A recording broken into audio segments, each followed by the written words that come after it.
Hi guys, and welcome to a new episode of Brave Dog Training Online. Have you ever worried about your dog turning around and redirecting his aggression towards you when he is totally out of his mind, lunging, barking, growling on leash or at the fence? Then this video is perfect for you because we're talking about which mistakes to absolutely avoid to never bring your dog into a redirected aggression. I'm Anita. I'm a professional dog trainer specialized in behavior. I help you build a trusting relationship with your dog to overcome fear and reactivity. And if you haven't already, don't forget to subscribe to the channel. And for now, we'll start. Have fun!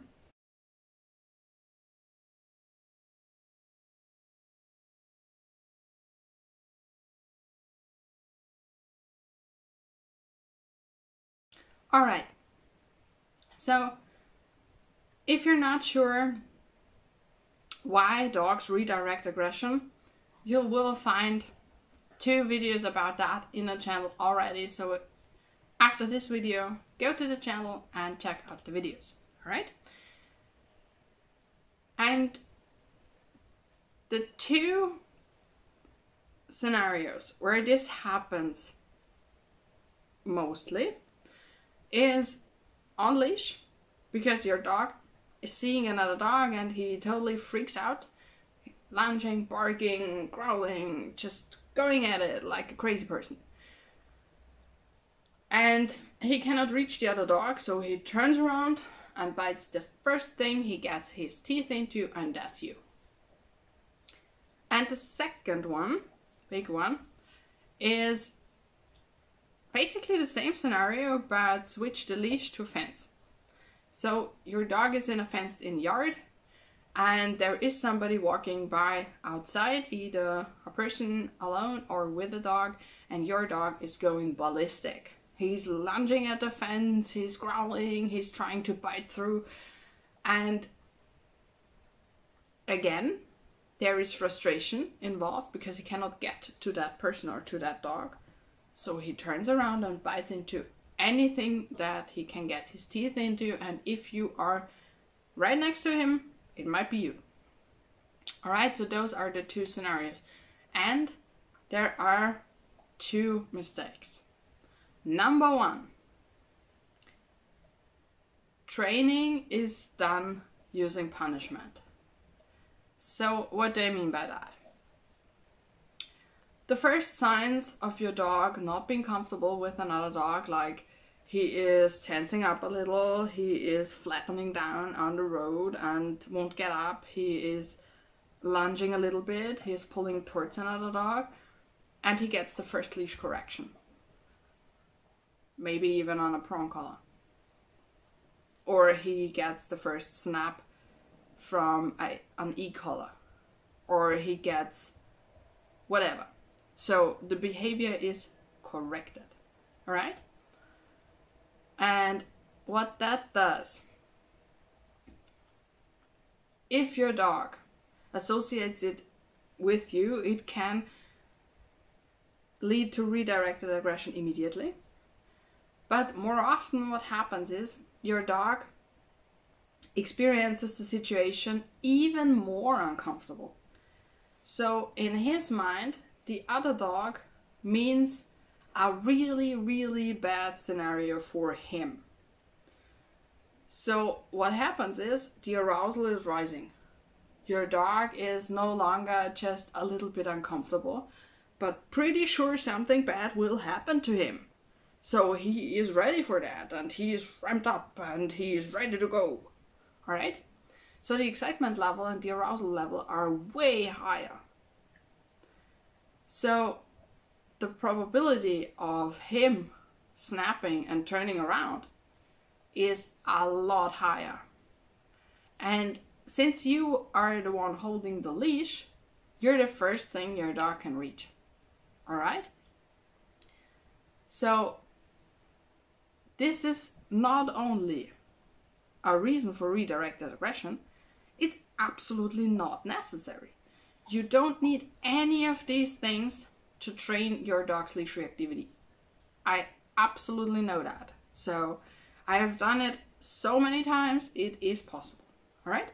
And if you need help with that, just go to the description box, grab a spot in a free call, and we'll see how I can help you. Because sometimes it's not that easy to implement techniques that are really sustainable into day-to-day life. You need to be a little bit creative, and it helps to have somebody there who already knows all the little tricks and all the little things to help you implement those things. All right? So if you want help and if you're ready to start, go there. Mistake number 2, and that is something that happens a lot of times, of course not on purpose, but automatically. Because if we are new to this situation, if this is the first dog with leash reactivity, or the first dog at all, or the first time this dog is showing leash reactivity, we miss the first signs. We miss the little tension, we miss the little stares and all those things. And we know we have a problem when the dog is already exploding. Yeah. So mistake number 2 is to bring the dog in situations he cannot handle. And since you know your dog is reactive and you know your dog is going ballistic when he sees another dog, this has already happened to you. And it's fine. Don't beat yourself up. Happens to all of us. So it is important to know to avoid it from now on. And again, if you're working with me, my first priority is to stop the behavior from happening. Because every behavior that is constantly rehearsed gets better and better and better and more intense. So a dog that is constantly in situations he cannot handle will react more heavily. All right? And for training purposes, this cannot work. All right? We don't need to bring our dogs into a situation he can't handle, so he makes a mistake and we correct it. It's not possible and it's not fair. Because maybe you remember getting into a car in the driver's seat for the first time. Did your instructor bring you to a safe environment, a place where nobody else is, where everything is secured, and he has pedals on his side so he can intervene if you do anything wrong or if something happens, and everything is very, very safe? Or did he put you in a truck, get you to the most busy street in your area, and just let you do whatever you want to do? No. Because that way you would either not be able to do anything and just, oh my god, freeze, or you would tell yourself you will never do that again. Alright? Because it was just horrible.